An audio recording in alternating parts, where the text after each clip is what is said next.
Bonjour et bienvenue sur cette vidéo avec Claire, votre conseillère en allaitement et en parentalité. Pourquoi votre bébé ne veut pas dormir dans son lit? Qu'est-ce qui se passe? Vous lui donnez à téter, il s'endort, vous le gardez contre vous pour faire son rot et une fois qu'il a l'air bien endormi, vous voulez le poser dans son lit pour qu'il dorme. Il y reste à peine quelques minutes et là, les yeux s'ouvrent, il commence à pédaler, il vous appelle et les choses vont monter crescendo jusqu'aux pleurs qui ne se calmeront que quand vous allez le prendre dans vos bras. Vous vous dites, mon bébé ne veut pas dormir dans son lit. Mais si on repensait ensemble à ce qui se passe, lorsque vous étiez enceinte, votre bébé, dans votre ventre, était dans un environnement quand même très particulier. Il y faisait bien chaud, il faisait 37. Il ne subissait pas la pesanteur, la lourdeur écrasante qui l'attire contre le sol.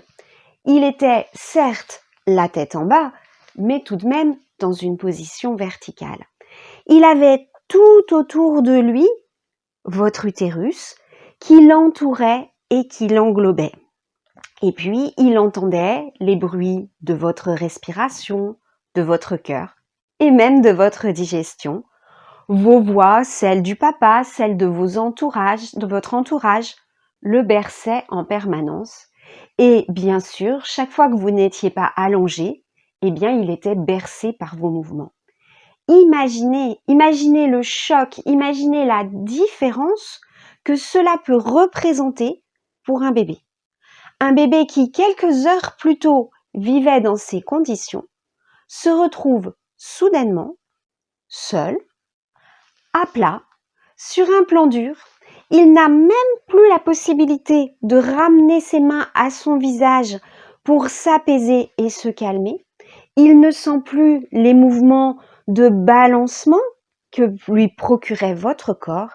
Et bien sûr, il a perdu votre odeur, le bruit de votre respiration et de votre cœur. Eh bien, tout ça explique qu'il y a une telle différence, que la transition soit tellement difficile entre la vie in utero et la vie ensuite, sans parler des vêtements qui vont venir l'engoncer, le coincer, qui peut-être ne sont pas très agréables sur sa peau.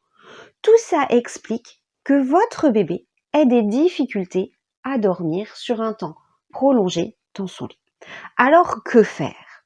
Vous avez deux possibilités. Et c'est bien à vous de choisir celle pour laquelle vous allez opter. Vous seuls êtes les parents de ce bébé et vous seuls savez ce que vous pouvez faire avec ce bébé et ce que vous voulez faire.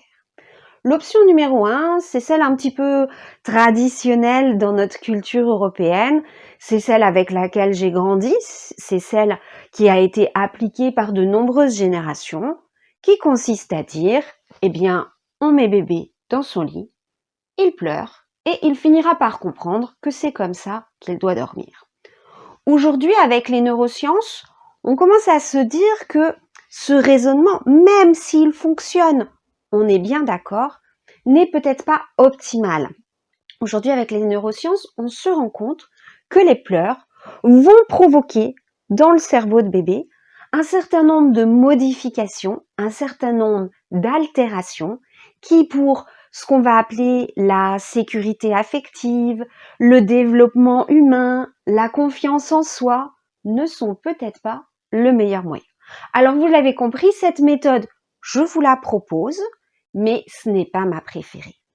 Pour moi, il paraît essentiel de commencer par répondre aux besoins de votre bébé, c'est-à-dire de l'accompagner dans cette transition, de le garder au plus proche de votre corps, le temps qu'il lui sera nécessaire pour que petit à petit, il prenne confiance, il se sente en sécurité et qu'il puisse dormir seul.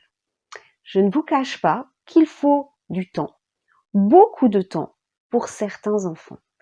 Mais vous verrez aussi, portage, câlin, sont des moments extraordinaires à partager avec votre bébé.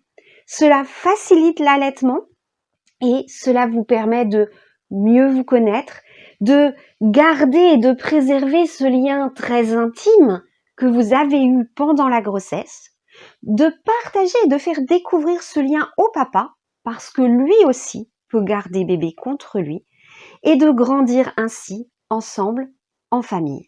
Alors, ça veut dire que vous pouvez prendre votre bébé contre vous dans la journée, même quand il dort.